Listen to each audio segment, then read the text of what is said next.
السلام علیکم ورحمۃ اللہ وبرکاتہ۔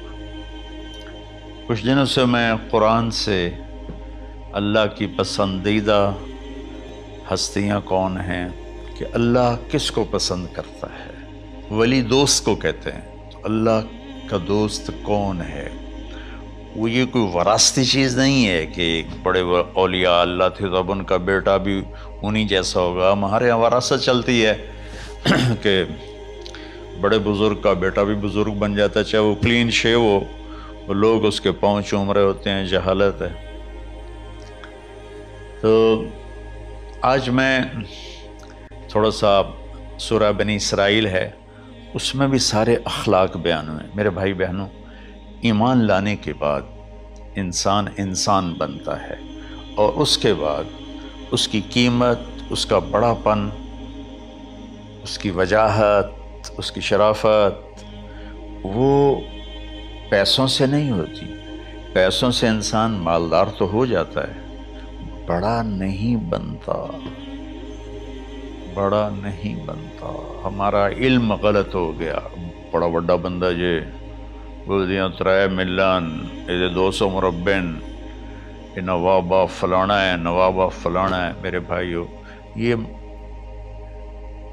بالکل غلط علم ہے۔ بڑا وہ ہے جسے اللہ پسند کرے، بڑا وہ ہے جو میرے نبی کی زندگی کے پیچھے چلے، بڑا وہ ہے جس سے اللہ تعالیٰ راضی ہو جائے۔ باقی سب چھوٹے چھوٹے ہیں۔ تو آج ایک تیسری جگہ سے میں کچھ باتیں قرآن سے عرض کروں گا، جن کا تعلق ہمارے ایمان سے بھی ہے، اخلاق سے بھی ہے۔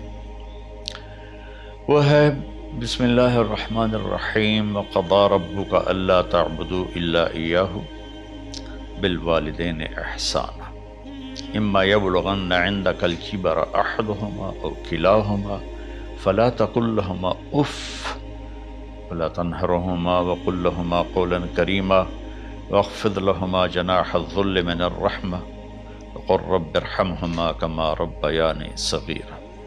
یہ بہت بڑا مضمون ہے۔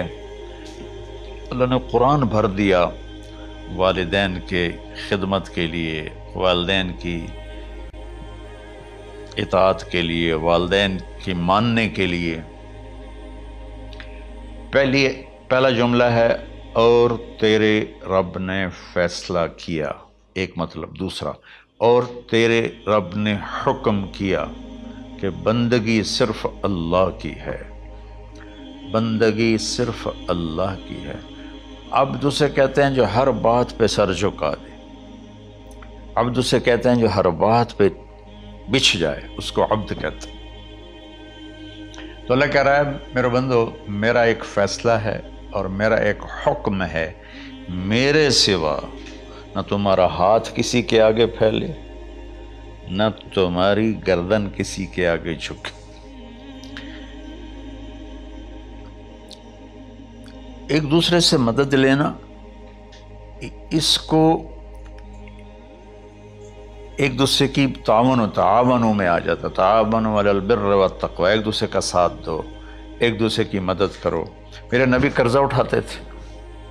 میرے نبی جب انتقال ہوا تو آپ کی زرہ 9 وسق پر، وسق 5 من کا ہوتا ہے، تو وہ جو کے بدلے آپ نے زرہ رکھوائی تھی کہ جب میں تمہیں ادا کروں گا زرہ لے لوں گا، اور آپ کا انتقال ہو گیا، آپ زرہ اپنی واپس نہیں لے سکے۔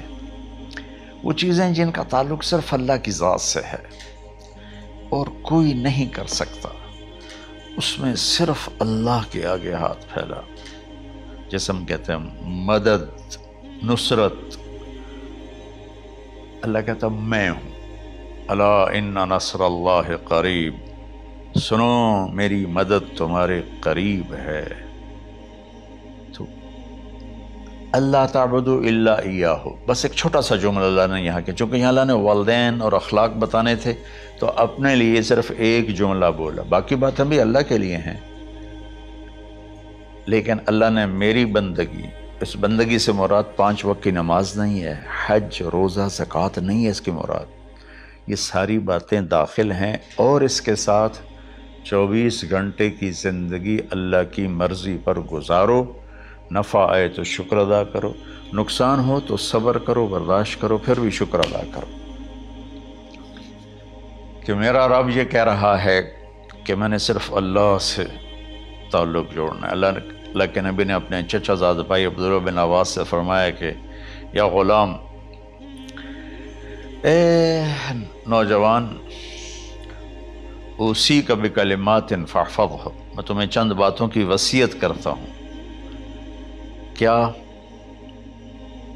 احفظ اللہ، احفظ اللہ یحفظک اللہ، یحفظک اللہ، اللہ کے اوامر کی حفاظت کر، اللہ تیری حفاظت کرے گا۔ احفظ اللہ تجدہ تجاہک، تو اللہ کے اوامر، اسلام، حلال حرام کی پہچان کر کے زندگی گزار تو اللہ کو ہر وقت تو اپنی مدد کے لیے تیار پائے گا۔ اور لمبی حدیث ہے، عشاء کی نماز کا وقت ہو رہا ہے، اس میں وہ جملہ جو اس میرے مضمون سے متعلق ہے، وَإِذَا سَأَلْتَ فَاسْأَلِ اللَّهِ، جب بھی مانگو اللہ سے مانگو، جب بھی مانگو اللہ سے مانگو، اللہ کے سوا کوئی دینے والا نہیں ہے، صرف اللہ ہے دینے کے لیے۔ وَإِذَا اسْتَعَنْتَ فَاسْتَعِنْ بِاللَّهِ، اور جب مدد کے لیے ہاتھ اٹھاؤ تو صرف اللہ کو پکارو، جب ضرورت حاجت کے لیے مدد کے لیے ہاتھ اٹھاؤ تو اپنے اللہ کو پکارو۔ تو یہ حدیث کی بات بھی ہے اور یہ قرآن کی بات بھی ہے۔ اس کے بعد آگے اللہ کہتا ہے وَبِالْوَالِدَيْنِ إِحْسَانًا، اور اپنے والدین کے ساتھ احسان کرو۔ احسان کا کیا مطلب ہے؟ اللہ آگے اسی کی تشریح کر رہا ہے۔ ویسے احسان کا مطلب عربی میں ہوتا ہے، یہ جو ہمارا اردو کا احسان ہے، میں تیرے تو احسان کیتا تو ہوں بیان مالے کی کر رہے ہیں، یہ بھی مطلب ہے، لیکن احسان کا اصل مطلب ہوتا ہے، احسان حسن سے ہے، حسن، حسن سے الف، دو الف ملے اور احسان بن گیا۔ احسان کا مطلب ہوتا ہے کسی بھی کام کو جو دنیا کا ہے، دین کا ہے، اس سے انتہائی خوبصورت طریقے سے کرنا۔ جیسے کسی دلہن کا میک اپ ہوتا ہے نا، تو 5-6 گھنٹے 4 گھنٹے کے بعد وہ کہتی ہے، جو ہوتی ہے اس کا میک اپ کرنے والی، کہ جی بس یہ مکمل ہو گیا ہے اور اب اس سے آگے نہیں ہے۔ تو آخری اچھائی کی آخری انتہا پر پہنچ کے کام کرنے کو احسان کہتے ہیں۔ تو میرا اللہ کہہ رہا ہے میرے بندو، اپنے والدین کے ساتھ وہ کرو کہ جو بھلائی کی، خدمت کی، ماننے کی آخری حد ہے۔ سبحان اللہ۔ وبالوالدین احسان، بالوالدین پہلے ہے، احسان بعد میں ہے۔ اللہ تعالیٰ نے باقی سب کو پیچھے کر کے فرمایا کہ دیکھو خاص طور پہ ماں باپ کے ساتھ وہ رویہ کرو کہ ان کے دل سے دعائیں نکلیں۔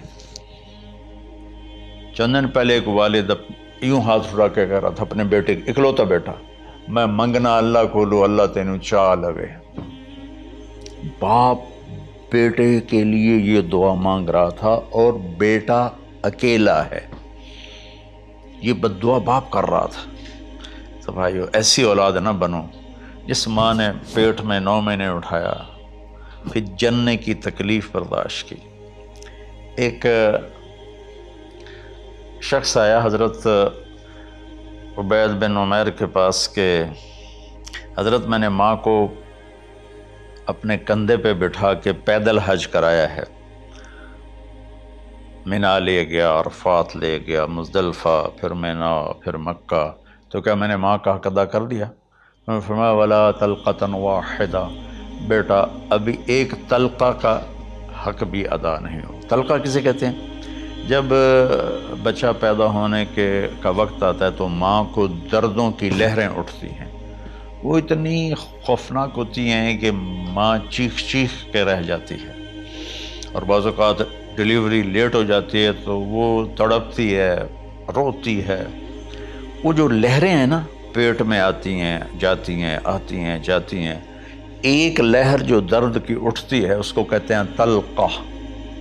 میں قربان جاؤں، انہوں نے فرمایا بیٹا ابھی تیری ماں نے جو تجھے جنا تھا اس وقت جو تجھے درد، تیری ماں نے درد کی لہریں برداشت کی تھیں، اس میں سے ایک لہر کا بھی حق ادا نہیں ہوا، یعنی کہ حق ادا ہو ہی نہیں سکتا، یہ مطلب کہ حق ادا ہو ہی نہیں سکتا کہ بیٹا ابھی ایک کا بھی نہیں۔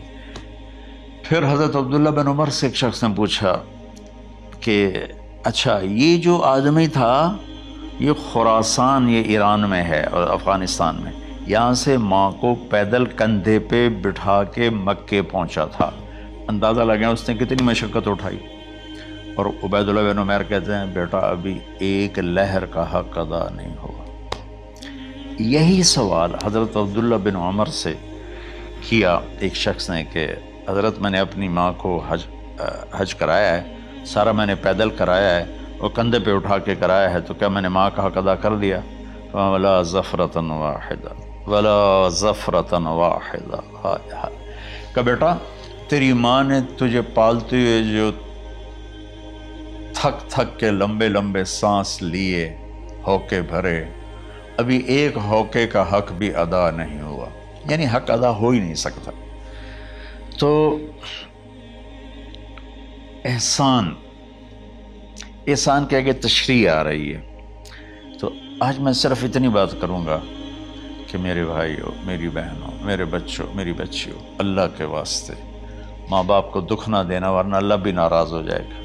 چند دن پہلے ایک بچہ بچی میرے پاس آئے، دونوں میڈیکل اسٹوڈنٹ تھے، کہیں کہ ہم شادی کرنا چاہتے ہیں۔ تو بچی نے کہا جی میرے والدین ناراض ہیں، وہ نہیں، اس رشتے پر راضی نہیں ہیں۔ تو میرے باپ کہتے ہیں اگر تو نہیں یہاں رشتہ کیا تو تیری میری ایک درمیان ایک خط آئے، کھچ جائے گا، ایک خلیج، ہم اس پار نہیں آئیں گے تو اس پار نہیں آئے گی۔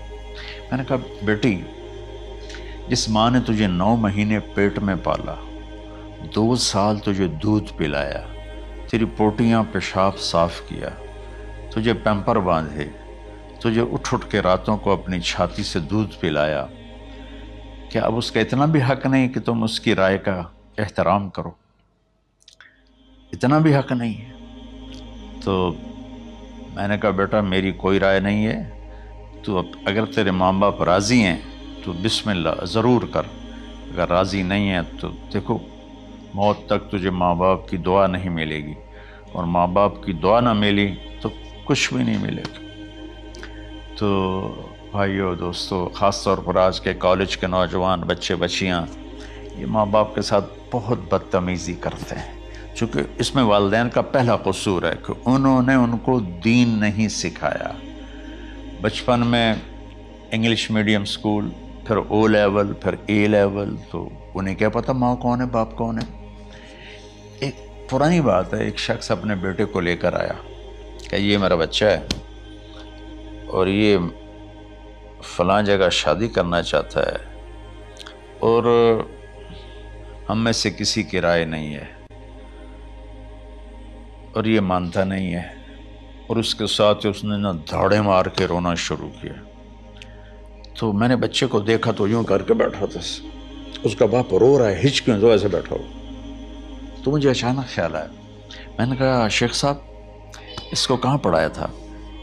کہا جی امریکن اسکول۔ اس کے بعد آسٹریلیا بھیجا تھا مزید تعلیم کے لیے۔ ان کے شیخ صاحب اس بچے کا کوئی قصور نہیں، آپ کا قصور ہے، اس کو تو پتہ ہی نہیں میری ماں کیا ہے، میرا باپ کیا ہے۔ ایک ہماری تہذیب تھی وہ ختم ہو گئی ہے، اس میں علم نہیں بھی تھا تو ماں باپ کا۔ میں نے اپنی آنکھوں سے دیکھا، میں نے اپنے دادا کو دیکھا لیکن میں یاد نہیں، لیکن جو میرے دادا کے چھوٹے بھائی تھے ان کو میں سنبھلتا ہوں، ان کو میں نے دیکھا ہے، 3ری 4تھی جماعت تک میں تھا۔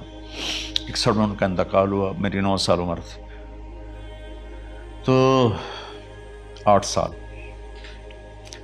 ان کے بیٹے جوان تھے اور ڈیرے میں جب وہ بیٹھتے تھے تو ان کے بچے ان کے سامنے نہیں بیٹھتے تھے، ان کی پیٹھ کے پیچھے بیٹھتے تھے۔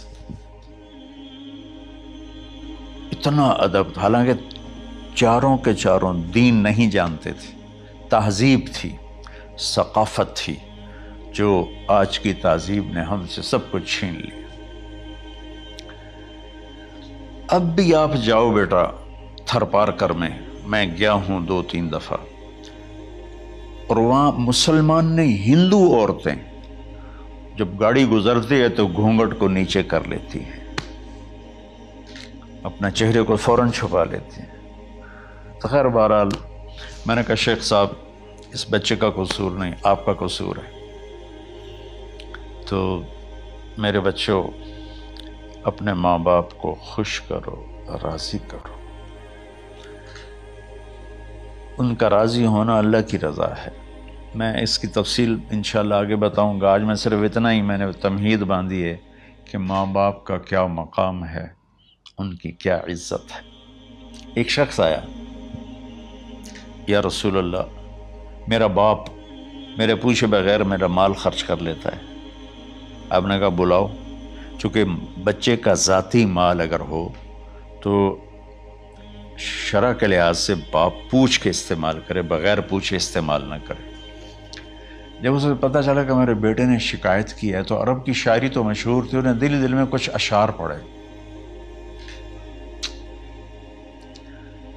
جو آیا تو جبریل پہلے آ گئے، یا رسول اللہ اللہ تعالیٰ کہہ رہے ہیں آپ اس سے پوچھیں وہ شعر بتاؤ جو تیرے کانوں نے تو نہیں سنے، تیرے دل میں آئے تھے اور اللہ نے سن لیے۔ تو اللہ کے نبی نے فرمایا بھائی تیرا انشاءاللہ کیس سنتے ہیں، لیکن پہلے وہ شعر سناؤ جو تم نے تو نہیں کہے زبان سے پر اللہ نے سن لیے ہیں۔ تو